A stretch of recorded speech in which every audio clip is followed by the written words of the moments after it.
11 April 2021 jam 10.48. Ini panen singkat pagi ini.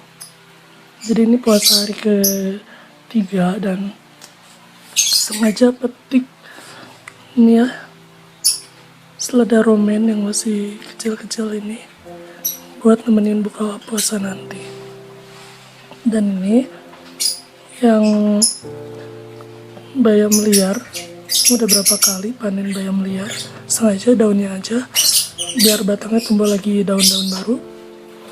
Nah ini bisa dijadiin kita goreng tepung gitu, ini enak si bayam liar. Terus ada selada biasa deh kayaknya ini. Ada tomat yang pohonnya udah mau mati, sengaja ambil aja, nggak tahu rasanya enak atau enggak. Ada bayam merah juga yang udah jadi liar sebenarnya, karena kalau nanam bayam tuh sekali nanam dia tumbuh terus ya, terutama bayam merah tuh.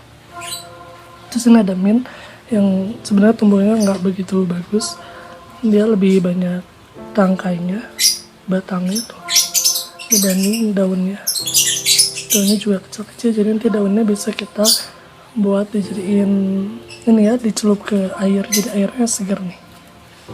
Karena kalau sebanyak ini mau dijadiin makanan apa? Biasanya dijadiin lalapan kalau misalnya yang masih bagus, yang gede-gede daunnya, tapi ini kecil-kecil. Jadi ini penampakan kebun ya, gak banyak yang berubah, gini-gini aja. Ini kapri udah bisa dipanen sih kayaknya. Enaknya pakai gunting kalau panen kapri karena si batang ini liat, jadi harus pakai gunting. Tuh, terus ini oregano. Alhamdulillah subur ya. Ya yang di sini kita tanamin bayam Brazil airnya. Nah saya tuh nggak tahu kenapa bayam Brazil di saya tuh tumbuhnya lambat.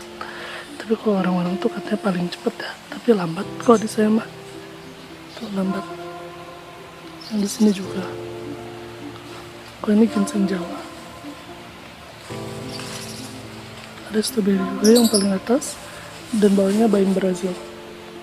Lihat tapi yang satu udah busuk waktu itu.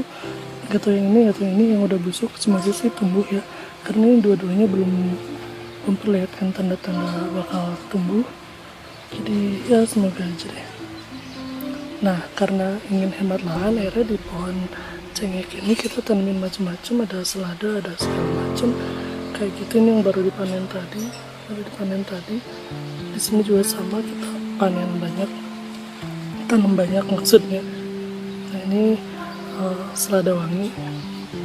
Terus di sini waktu itu kita kalau nggak salah nanam ini nih selada wangi juga. Ini selada wangi siomak ya. Nah singkong udah mulai makin banyak daunnya, dan di dalamnya ada kucai. Harusnya kucai dipindahin biar makin banyak. Nah saya juga baru mindahin siomak ini sini. Jadi nanti potnya nggak ada yang kosong lah, kita manfaatkan. Ini kalinya nggak tahu ya, dia kuning. Saya pindahin ke bawah, semoga emang karena kepanasan dia jadi kuning. Jadi kalau dipindahin ke bawah semoga subur kalinya. Gak cuma yang ini, tapi yang ini juga. Saya jadi bingung, nggak tahu kenapa, apa karena kebanyakan ngasih pupuk atau apa juga. Jadi ya udahlah, amankan dulu di bawah sini. Dia yang waktu itu saya pikir daun bangun-bangun ya, terbangun. Saya masih nggak tahu ini terbangun atau bukan, tapi kalau dimakan langsung nggak enak ya, apa emang nggak enak. Terus nggak tahu harus dimasak apa, orang-orang sih dimasak sayur, cuman saya nggak yakin apakah ini bener terbangun atau bukan. Jadi kalau saya ada yang tahu apakah ini terbangun, nanti saya kalau saya udah yakin terbangun sih mau dimasak. Kayaknya enak-enak aja, walaupun tujuannya buat ini ya booster ASI, tapi kayaknya enak-enak aja. Nah waktu itu juga saya tuh ini kan nanam kale di satu tempat, nggak tahu kale nggak tahu kailan, kayak si kale. Saya baru pindahin juga nih barusan, semoga tumbuhnya bagus. Karena oh ya, saya tuh lihat orang-orang tuh bisa panen kangkung berkali-kali, nah tapi kalau saya tuh nggak bisa, pasti kangkungnya rusak kalau udah dipanen sekali. Nggak tahu tanahnya yang rusak ya, semoga sih dia nggak kena rusak juga setelah dipindah ke sini. Ini juga sebenarnya harus dipanen, ini udah nggak bagus sama sekali, udah banyak penyakitnya. Kita bisa gunting aja nih si lemon balm nanti biar dia tumbuh lagi. Yang daun yang bagusnya kita bisa pakai buat dicelup ke air juga, jadi airnya wangi. Ke daerah Torbangun tadi, di sebelahnya tuh ada kemangi yang udah dipanen, dipetik ya, sekarang tumbuh lagi. Tuh, tapi masih kecil-kecil. Ini yang besar nih masih kecil-kecil, biarin lah.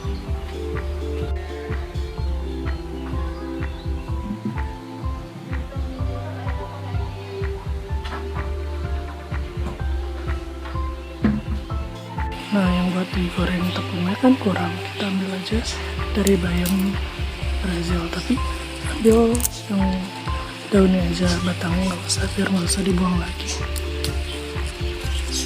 Sebenarnya bisa aja sih dimasak, cuman takutnya alot gitu lihat, jadi nggak usah.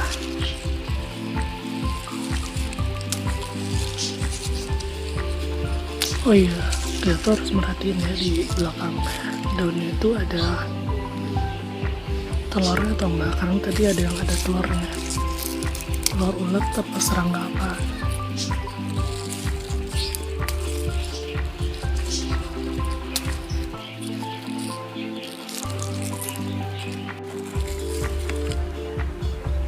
Masih kurang.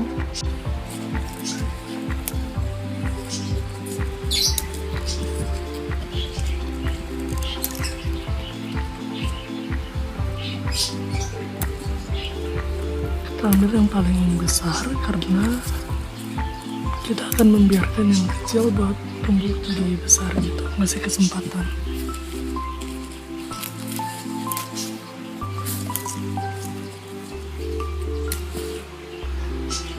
Sebenarnya pernah ya bikin sayur crispy kayak gini, bahkan waktu itu panen segala macem, ternyata bunga telang pun di crispy, enak juga. Segalanya kita crispy. Di pot ini juga banyak macamnya, ini ada bayam juga, kita ambil.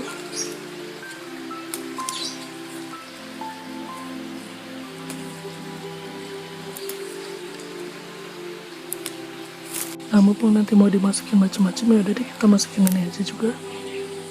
Ginseng Jawa. Ginseng Jawa ini kurang disukai ya, karena rasanya kayak ada rasa tanahnya gitu. Jadi kayaknya masaknya harus agak banyak bumbunya. Tapi kita coba aja nih. Oh ya, ini keadaan kebun saat ini. Coba lihat deh, ini berantakan banget dan banyak rumput liar. Jadi kayaknya saya itu kurang cocok kalau nanam langsung di alam kayak gini, karena di sini juga rumputnya tumbuhnya super cepat. Jadi kayaknya buat orang yang suka sesuatu yang agak lambat, agak santai, itu kurang pas. Karena lihat deh, ini banyak banget rumputnya, tumbuhnya cepet banget. Dan ini rumputnya yang susah kita basmi, dia kayak gini, dia terus memanjang, menjulur gitu. Terus ini susah banget, bahkan pakai tangan pun sebenarnya yang udah tua itu susah banget tuh, ditarik aja butuh tenaga. Jadi kayak nggak pas aja kalau saya nanam di tanah kayak gini.